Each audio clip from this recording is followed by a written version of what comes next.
welcome to Guzworks. I'm Guz, and I'm gonna be hosting this show. It's a new stream. Hope everybody likes it. Hope somebody likes it.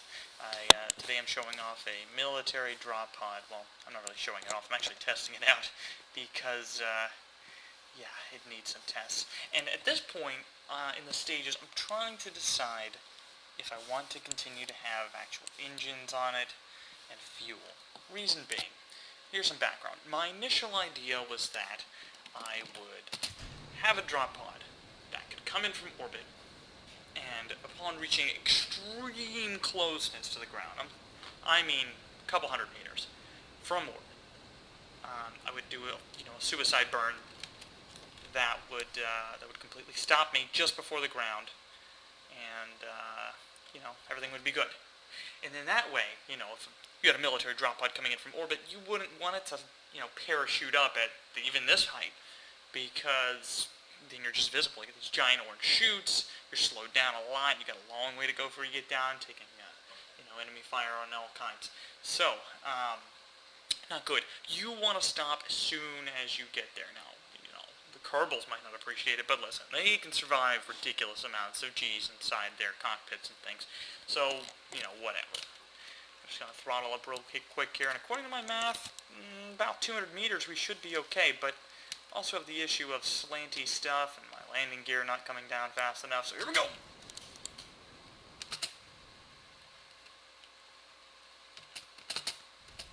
And that's what happens when your parachutes just die before they get to do anything. But we did survive. Now, here's the thing.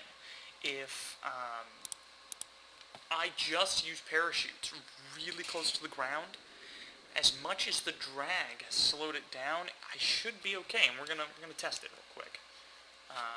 We are going to not use engines. The engines have been difficult. Timing it, getting it right, making sure you're not hitting a slope, And this is all coming straight down. I haven't even done orbital tests yet. I know they'll work, but it's more of an issue of I haven't tried actually the piloting portion of it, which means God knows what's going to happen when I do. But yeah, let's give it a test and see. I shouldn't have gone up this far. I mean, it's going to take me forever to get down. Some of the specs on it, its current iteration, it's got about 480 kilonewtons of thrust. A lot of acceleration. The old version only had a torpedo arrow spike, and that worked fine. It really did. It was more of a matter of how am I going to attach this stuff other than on the top? How am I going to get it into space? Just painful ideas. 8 point. Well, actually, its other iteration was 6 tons, and it would have been all sitting around on this docking port, and it just seemed like a terrible idea. Trying to get it into space. So I wanted to be able to actually launch it from here, and get it up. But, yeah, that way. So that's why I have these. Its previous upward acceleration from bottom was about 18.5 meters per second. Gravity included, that is. Gravity's counter against it. Now it's more than that. It's a lot more than that. I just haven't done the math to check it because I haven't really needed it. Okay, coming in, final approach. We're going to hit it again about 200 meters, 150. And see, look, I can do it right there. I can do it. And I didn't put down my landing gear again. That's another bazillion Kerbals. What do the Kerbals use? The Kerbals, what do they use for money? Is it credits? Credits with a K? That's what I'm going to say for now. I'm going to say credits, and you will just envision that it's with a K, because it's Kerbals. It's like Mortal Kombat. They've used a K, it's got to happen. And they'd be blocked in. Alright, one more test, and I will be satisfied with the chute idea, which has many bonuses to it. First off, I can take off, this right here. Second off, I can take off these. And, these are about 3.6 tons on their own. This is another, I don't know, 1/2, something like that. Yeah, it's a lot. And not that mass is extremely important, but anytime you're doing space stuff, it's always better to trim things down. I've been on a kick lately where I'm always trying to trim down my designs and say, what doesn't it need? I think what sparked this has been that I've actually been doing a lot of the math on these things rather than, just putting Kerbals in stuff and shooting it up and seeing what happens, which, don't get me wrong, extremely entertaining, and plenty of times I still do that, but when I'm actually trying to create other designs, nowadays, mostly I'm trying to use some math and see what my mind can come up with for this sort of deal.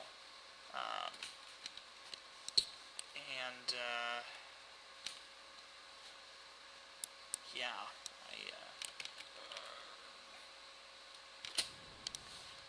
let's see, I could have deployed it even a little earlier, or a little later. See, the engines would keep it from falling over, Kerbals can get out, bada bing, bada boom, good to go. Now, I do need to test if this counts as a blocked hatch. It shouldn't, but you know how the game is, it can be finicky about this kind of crap. So, yeah. Let's put some Kerbals in it. And let's try with no engines. Actually, let's not put some Kerbals in it before we try with no engines. I'm a cruel man thinking that way. And now, another thing I thought about just putting the big docking port on, what is it called? Clampetron Senior. I did think about putting that sucker on there, but I did no such thing. And see, look at this. This works out beautiful. In this configuration, I could stack multiples in a rocket launch design, to get them into space. At which point, then, just some struts for the launch stages to secure them. But then, bam, whatever. Not a big deal. Pretty sweet gig. It also gives them the flexibility to, stuff out there. Another thing this does for me is I can sneak these things out of there and actually put on 4 in a nice symmetrical pattern of 4. And that's kind of nice, you notice it's falling over like a drunken sailor. Now it can actually just land. And that's fantastic. This thing deserves to land. You got four military Kerbals, coming in, probably special ops for some crazy thing, orbital drops, and onto Kerbin. And, you at least got to do them courtesy of getting some landing legs. Come on. So a couple things are going to happen here.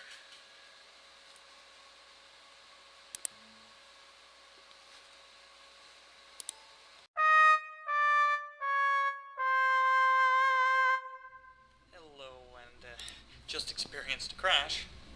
Woo! Lots of fun. Yay. Yeah, so that's actually due to my camera program, not the Kerbal Space program. Though Kerbal Space program did get confused by it. What I was saying is there's a couple things that are going to happen. We're going to be trying this purely with,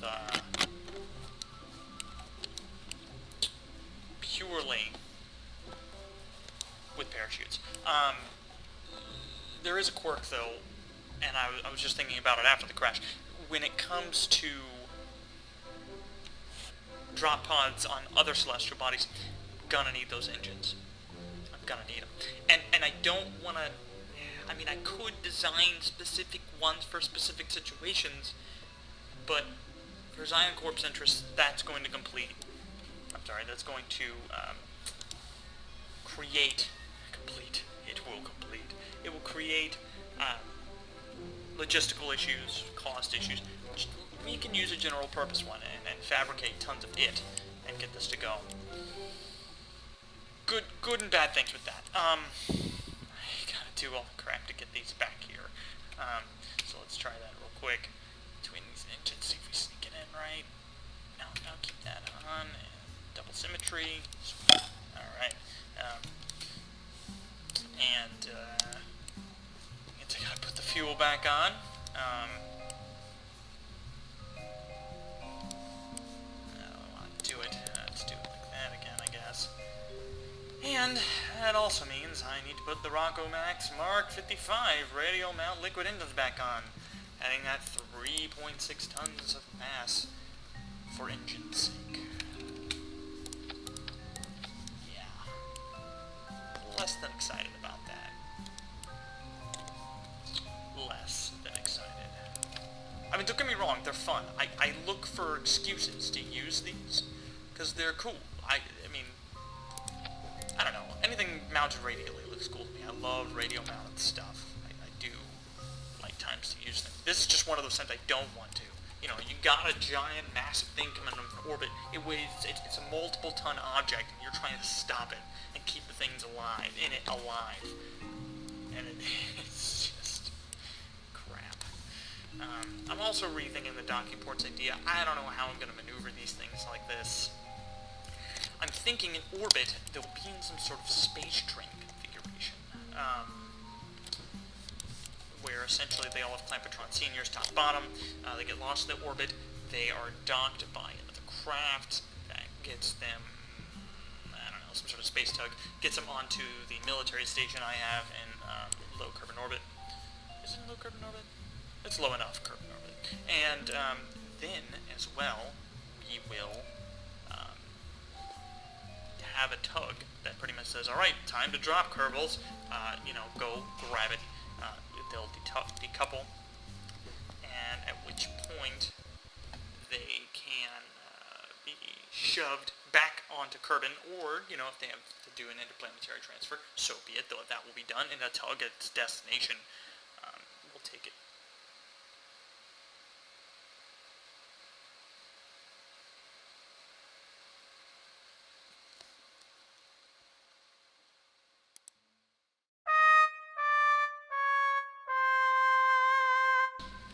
Well, everyone, I don't know what to say. Actually, I do. My recording software is giving me issues. Pretty much on these sorts of screens, loading screens, particularly going to the Space Center for launch, it's giving me an error and crashing. I'm going to try it again. And if I explode, well, so be it.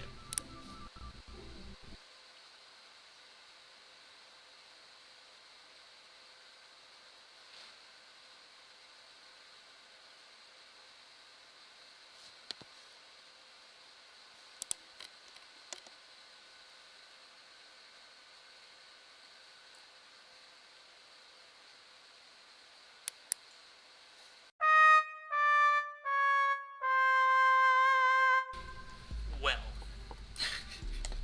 happened again. There's some known issues with it, with Fraps, apparently. Fraps and Kerbal Space Program. And that is what it is, Some other software could be interfering with it. Sometimes I have multiple games open that I'm not playing. For instance, if I'm playing another game, waiting for a game invite, playing KSP, I could just leave it up. That's my fault. But even other things, I think like Steam and things like that are going to cause issues with this. So what I've done is I shut everything down. And then I thought, well, it happens during the loading screens. I'm gonna try ending my recording, starting again after loading screen, and then just going with it. So we're gonna test that out real quick, and if everything works out, I'll see you on the launch pad finally. I'm gonna chalk this up to Kerbals just having issues getting things out of the launch pad. We've had some errors and some last-minute, tiles, thermal plating that just looked a little off. They want to take it in, so we've had to scrub a couple launches, but here we go. And welcome back, everybody. Looks like it worked. I mean, we're on the launch pad, aren't we? We're gonna do a test with just parachutes. I mean, this would be a variant, and you know what we're gonna do for Zion Corp? I've decided that what we're gonna do is we are gonna build multiple variants. For our own purposes, we will use the multi-purpose full use, if we have to do that. But thinking about customers, they might not want that. They might want a slimmed down, trimmed down version. Also, I just want to say I find that really cool. And let's go up and hit each other like rockets, and then that overheats, explodes. This spirally goes woo. I'm a little easily entertained. You may notice that if you actually care to watch some of these videos for a while. So Zion Corp would be interested in marketing multiple versions, because not everybody's going to want the kind that can land on Kerbin and with engines, and kind that can land on everything, Either might want a special purpose one. They might. And if that's the case, we want to give it to them. It's going to be cheaper for them, and they're going to want to buy units of it. It's going to be great. Now here we have an issue coming in a little slow. And see, I always just get so nervous, and I just cut them quick. But look, landing legs, yay! And see, that's the advantage of landing legs. You can, land. Now I'm at a conundrum. I want the landing legs. What am I going to do about these damn engines? Excuse me. Well, let's get back in the vehicle assembly building and we'll figure it out. Okay, what are we looking at here, Bob? Well, we could try these nice suckers. Yes, we can. And I thought about putting them here. Oh yeah, they'll fit. Yes, they will. However, I don't feel safe with that. The acceleration at that point, the thrust, is being applied directly on that probe there. And that really doesn't seem safe. It could be. You could rip it apart. With all control, for the storage can the guys are trying to keep alive in there. At least keep alive long enough to get their objective done. We could use these. Not as good an ISP. We need a number of them. But we don't need enough to match the same power. So we might be able to work it. Let's just fiddle. I'm gonna fiddle.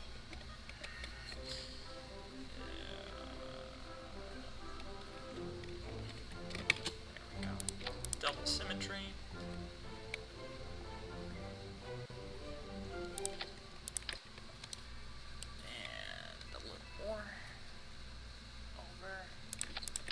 Go. One more. How much thrust is that? That's, 80, and 80 is 160. So back to the toroidal aerospike levels of power, not as much ISP. However, radial. The advantage of radial. Radial is good. Just a quick message. And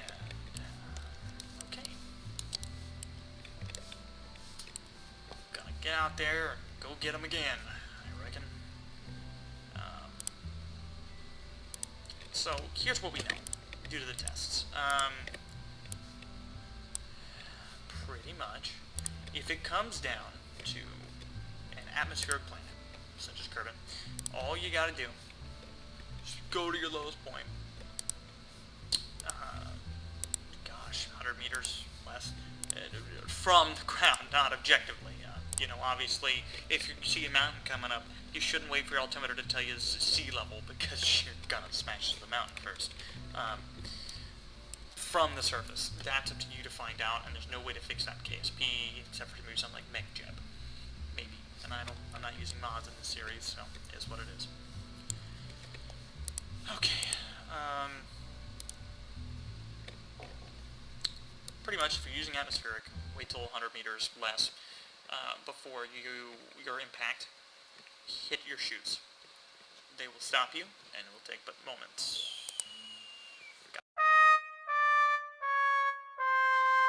Alright, welcome back. Now, here's what's going on. I have had numerous issues with crashes and things like that. Part of it has been pure KSP and fraps intermingling issues.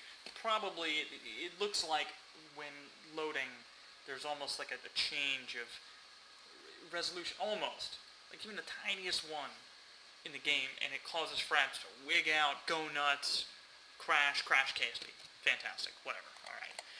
To get around it, I can cut and come back on different scenes. Problem is now user error, because I cannot seem to realize that it's still an issue, and I forget to cut when I'm going to loading screens. So, sorry about all the issues, first videos and all.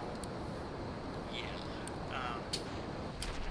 these are the kind of things you deal with. But, it's gonna get better, and, just gotta keep working on it.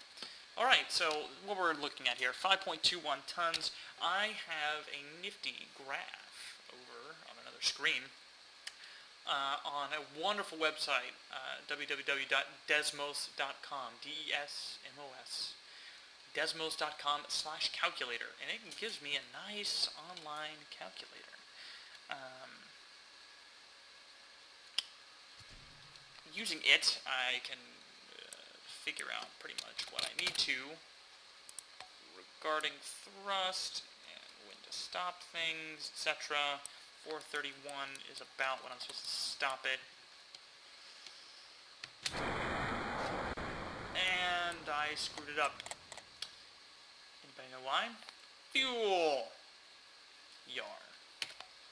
Well, 5.21's the mass, but that's because there's no fuel in it. Of course, that is exactly why we have these. It's gonna be okay, Kerbals. Guzworks will not fail you. I promise. That's why we're testing it without you.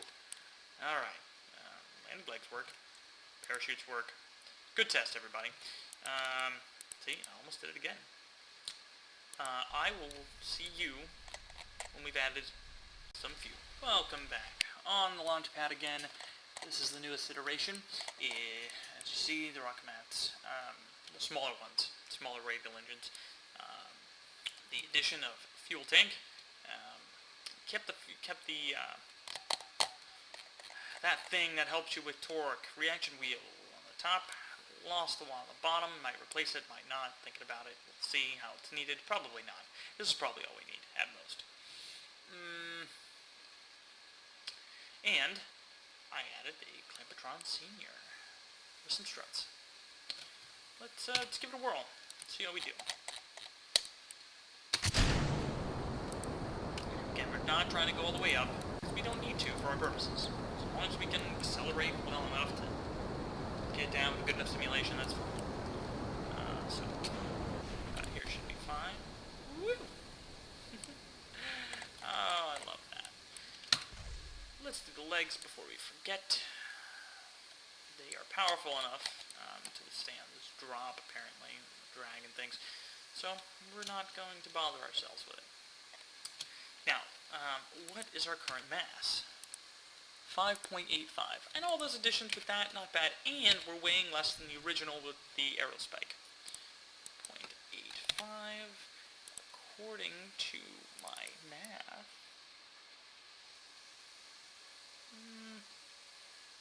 we should be doing it about 430.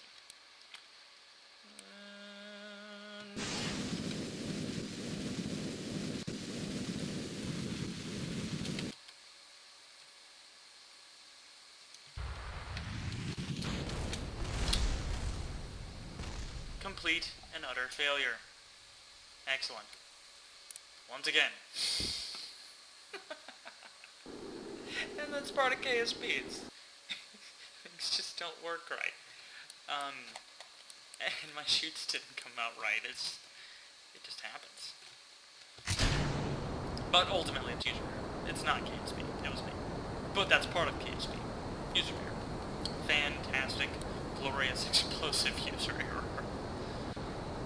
One thing I could do to improve, I could probably put some wings. I could put some wings, yeah. Now one thing I'm thinking with this sucker, see how destructive that is? One thing I'm thinking is keeping those on in the launch stage. I mean, taking them up with the drop pods. And in doing so, we're going to, where?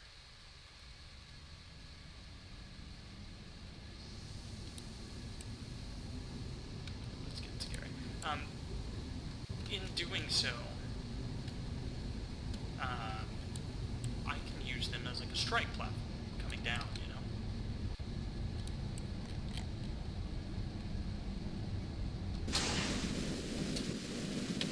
Now, see, that's a problem.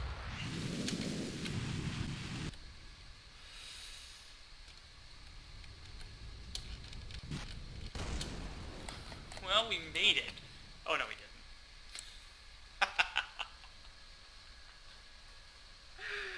I gotta get used to the new ones.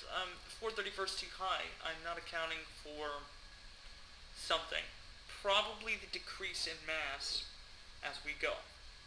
So let me figure out a quick formula, and I'll see if it'll help the math a little. We'll be back. All right. After some calculations, pretty much I haven't been factoring in a lot of things. One of the things I've been factoring in is drag, mostly because I can kind of visually factor it in based on the fact that we're slowing down so much. The other thing I didn't factor in is the fact that the velocity is going to be different at the slightly higher altitude. I need to be burning around 400, 410, like the latest. And,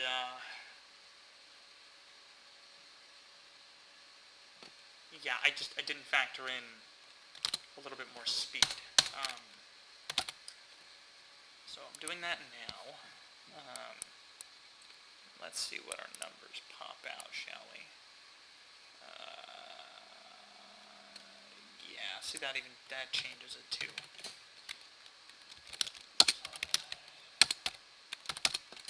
Yeah, so about 440, 450 is when I should be doing it. I also haven't been counting in the change in mass. I've been doing these burns as if the mass has been the same mathematically. And that's a problem because it's not. As you burn, it becomes easier to burn, and you're able to put more force as you go. I wish I had a graphing program on here or some tool to account for multiple variables. I don't, and thus it's gonna make it hard. But it's okay. We're gonna roll with it. Let's this is where just playing KSP comes in. Just do it. Just do it.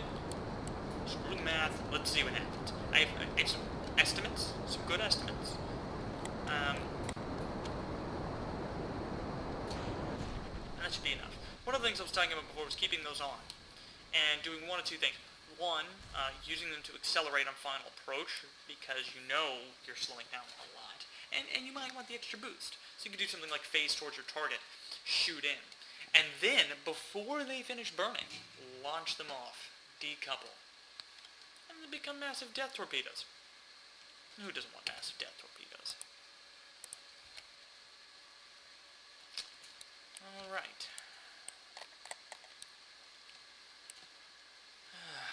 Let's see here.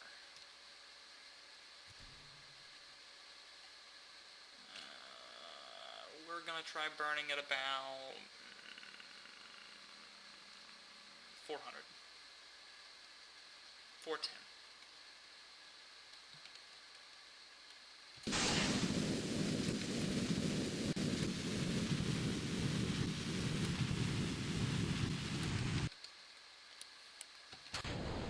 Let's just do that the rest of the way.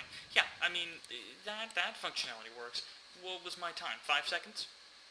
That's 5 seconds of, fire you're going to undergo, but I mean, it's not too bad.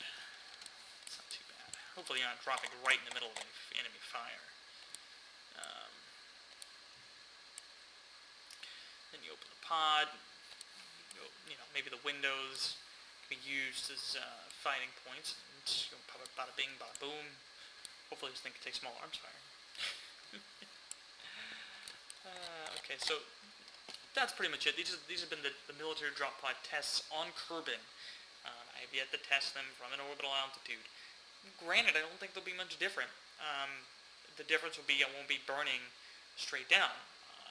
I will have to account for my, horizontal velocity. We'll kill that and the vertical at the same time, and it'll probably be used in combination with parachutes. On a different body, it'll be a different thing. The biggest thing I foresee being an issue is on a high gravity world, where you have to kill that, forward acceleration, coming in horizontal, but also the vertical. It's probably going to take too much delta V, and it's just not something this thing is going to be designed to have. So low gravity worlds, I don't know, maybe we'll do a smaller design. I was kind of thinking a smaller design in the first place for single Kerbals, but then I thought, just how inefficient is that? It'd be a little more spec opsy, but I figured it'd be inefficient. Anyway, thank you very much for watching this episode of Guzworks. Guzworks, subsidiary corporation for Zion Corporation. Yeah, that's pretty much it. I'm Guz, and hope you enjoyed the video.